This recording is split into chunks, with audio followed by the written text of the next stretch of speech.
مش كل كدبة بتتقال عشان نضحك على الناس، في كدب الناس هي اللي بتدور عليه.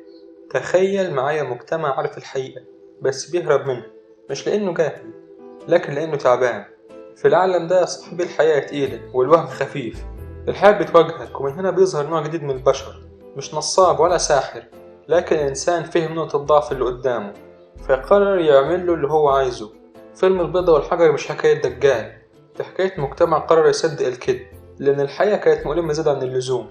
فلو عايز تعرف ازاي الفيلم ده شرح الفكرة وازاي وضح معاناة الناس مع النصابين والدجالين، شوف معايا الفيديو للآخر. يلا بينا.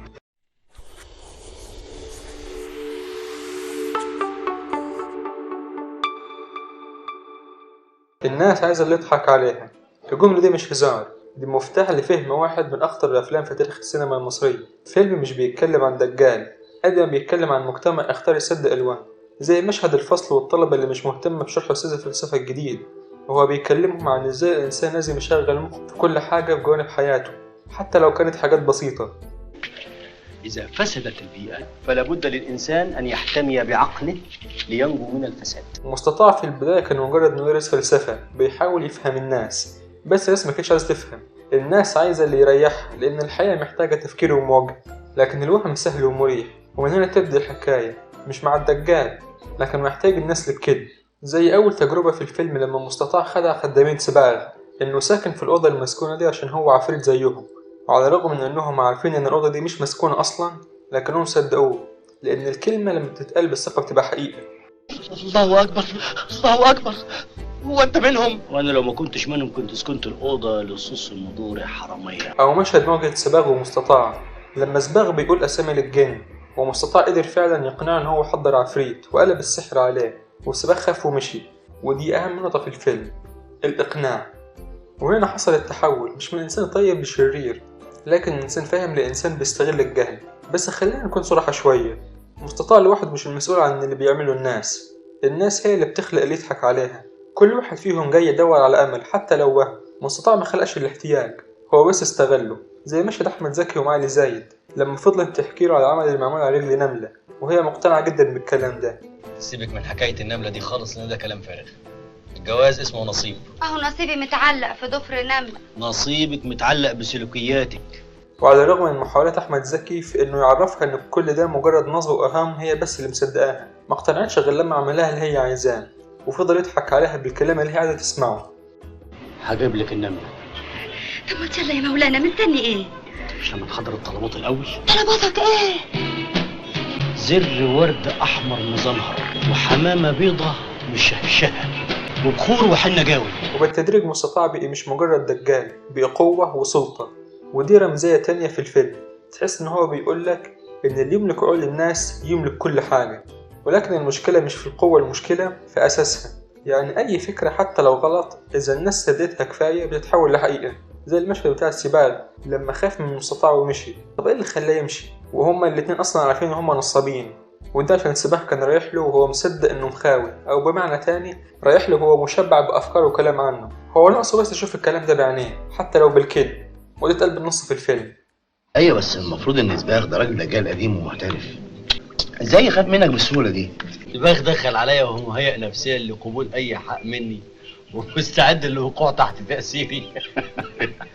وهنا بنسأل سؤال مهم، هل المستطاع كان عارف إنه بيكذب ولا مع الوقت صدق نفسه؟ ولا هل ممكن الكذب لما تكبر تبقى حقيقة؟ ومن هنا نروح لأخطر مرحلة في الفيلم، مرحلة لما الإنسان يضحك على نفسه، لأن ساعتها مفيش فرق بين الحقيقة والوهم، كل كذب لها نهاية ومفيش حاجة بتستخبى طول العمر. الحياة ممكن تتأخر لكنها دايما بترجع، بس المشكلة إنها بترجع بعد ما يكون كل شيء اتكسر، زي ما شفنا طول أحداث الفيلم إزاي مستطاع يتحول من مدرس فلسفة عنده مبدأ ذكي، سواء الثبات على المبدأ أو محاربة الغلاء بالاستغناء. والجملة الأيقونية بتاعته إذا غلى علي شيء تركته. انت مش كنت ساكن في شقه مفروشه؟ غليت علي وانا اذا غلى علي شيء تركته بلا خيره. سواء الغلاء ده كان حاجة مادية زي الفلوس والبيوت الفخمة والأكل والشرب، أو غلاء عاطفي زي رغبته كأي راجل عايز يخرجها فبيعمل أي حاجة يخرج بها طاقته أو يهدي نفسه، زي التمرين اللي بيعملها أو الغنى عشان يهدي ويطمن نفسه. لواحد عايش في فيلا كبيرة ومعاه فلوس وعلاقات مع أكبر الناس في العالم وكمية الأكل والكحول المهولة اللي بيشربها، لدرجة إنه مش عارف يتحكم في نفسه أو رغباته، لأنه دلوقتي رغباته هي اللي بتتحكم فيه، والكلام ده برضه اتقال بالنص في الفيلم. زمان كنت بتحكم في رغباتي وشهواتي بالاستغناء، دلوقتي هم اللي بيتحكموا فيا بالغنى. كأن الفيلم بيكلم المشاهد ويقول له الوهم ممكن يبني عالم بس الحقيقة هي اللي بتهده. وأخيرا نوصل لآخر 7 دقايق في الفيلم واللي أنا بعتبرهم زي القلم اللي بتتضرب بيه عشان تفوق، لدرجة إن صناع الفيلم قالوا لك الحقيقة في وشك ولخصوا كل الكلام اللي الفيلم بيقول. بنشوف مستطاع وهو كالعادة رايح لرجل كبير في الدولة عشان بنته حالتها صعبة ولازم تعمل عملية جراحية لكن نسبة نجاحها مش مضمونة وهو محتار يعمل ايه، فجاء مستطاع عشان يقول له. ولما مستطاع شاف مدى خطورة القرار اللي هياخده اعترف له انه دجال ونصاب وان الرأي الاول والاخير لإرادة ربنا سبحانه وتعالى. وبعدها دور الطب لدرجة انه قال له انا نصاب والدجال اكتر من مرة، والمفاجأة ان الراجل ده مصدقوش وافتكره بيخدم واحد من اعدائه. خبر اسود، لا انا دجال يا فندم، صدقني انا دجال. للدرجة دي ولائك لصالح فياض؟ صدقني يا فندم انا بعترف اني دجال ونصاب. اعتراف كاذب. والله يا فندم انا حرامي، صدقني انا حرامي. والنتيجة ان مستطاع اتحبس بس مش عشان هو دجال ونصاب، عشان مرضيش يخدع الراجل ويقول له على الحقيقة. في مشهد واضح وصريح بيقولك ان في ناس عايزة يضحك عليها بمزاجها ولو حد صدمهم بالواقع ما بيعترفوش بيه ويفضلوا يعيشوا في الوهم بإرادتهم. وبرضه زي المشهد اللي كان فيه مستطاع قدام الضابط وبيقول له الحقيقة بتاعت الناس. افهم من كده انك بتجهل المجتمع وتتهمه بالجهل؟ لا، والضعف هم اللي بيخلقوا الدجال ويصنعوا بإرادتهم زي ما صنعوا من الحجر تمثال وعبدوه. وبعدها صاحبه يتوسط له ويخرجه من الحبس عشان يقعد قدام رتبة كبيرة بحجم لواء. والمفاجأة الأكبر إن اللواء يتأسف له على اللي حصل معاه على الرغم من اعتراف مستطاع مستمر بإنه دجال ونصاب، بس للأسف اللواء مش قادر يقتنع بده. احنا اسفين جدا جدا يا صاحب الكرامة. تاني ما انا اعترفت لكم ومضيت لكم اني دجال. وقبل ما يمشي بيقرا كف للواء في رمزية واضحة إن الجهل مش مرتبط بمستوى تعليمي أو مهنة معينة، لكن مرتبط بمعتقدات راسخة في عقل كل راجل أو عقل كل شخص سواء كان فلاح أو طيار أو لواء. وطول ما الجهل ده مستمر هيفضل الناس اللي زي مستطاع وزباغ مكملين عشان يلعبوا البيضة والحجر.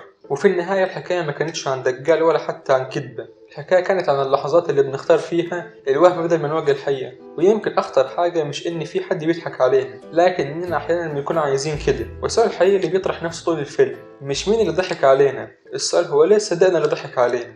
ودي تكون الفيديو. فلو عجبكم الفيديو ما تنسوش تعملوا لايك وتشتركوا في القناة وتكتبوا لي لو عايزين أحلل فيديوهات تانية وأفلام تانية زي دي. وبس كده، كان معكم أحمد، سلام.